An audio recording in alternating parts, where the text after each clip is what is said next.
Have you ever had that thought? Maybe love just isn't meant for me. Not in a dramatic way, not like you've completely given up, just quietly, after things don't work out again, after another connection fades, after another almost relationship that never becomes real. It starts to feel like a pattern, like you keep getting close but never close enough.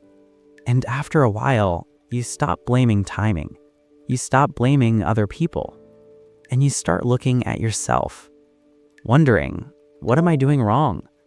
Why does this keep happening to me? Why does it seem so easy for everyone else? And that thought creeps in. Maybe love just isn't for me. But let me talk to you for a second. Honestly, that thought, it doesn't come from truth.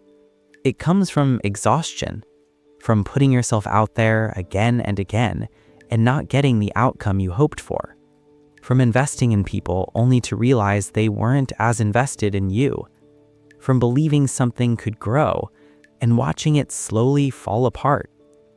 That kind of disappointment adds up, and it starts to change the way you see things. You become more careful, more guarded, more selective, not because you don't want love, but because you don't want to go through that feeling again. So now, when something new starts, you hesitate, you question it, you look for signs that it won't work, and part of you pulls back before it even has the chance to become something real. Not because you're incapable of love, but because you've experienced what it feels like to give your energy to the wrong place, and you don't want to repeat that. But here's the part that's easy to miss. Just because something hasn't worked out doesn't mean it was never meant for you. It just means it wasn't right. And I know that sounds simple, but when you've gone through it multiple times, it doesn't feel simple. It feels personal. It feels like there's something about you that makes people leave or lose interest or not choose you fully. But the reality is, a lot of what you've experienced has nothing to do with your worth. It has to do with timing, with emotional availability, with people not being ready for what you're ready for. And unfortunately, you don't always see that in the beginning.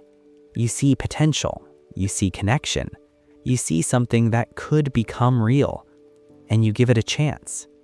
That's not a weakness. That's you being open.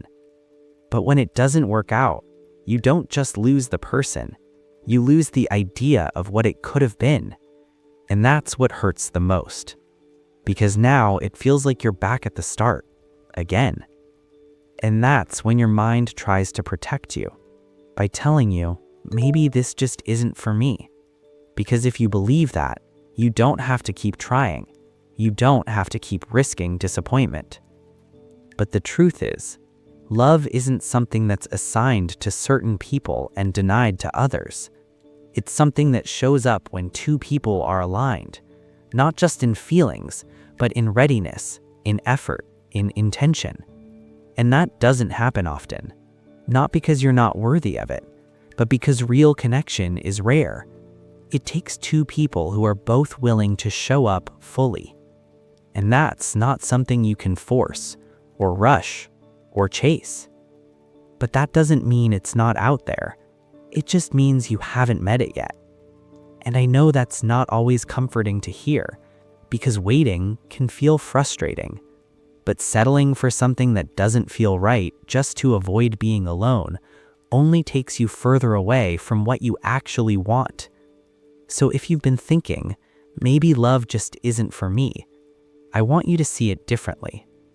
Maybe you just haven't experienced the kind of love that's meant to stay.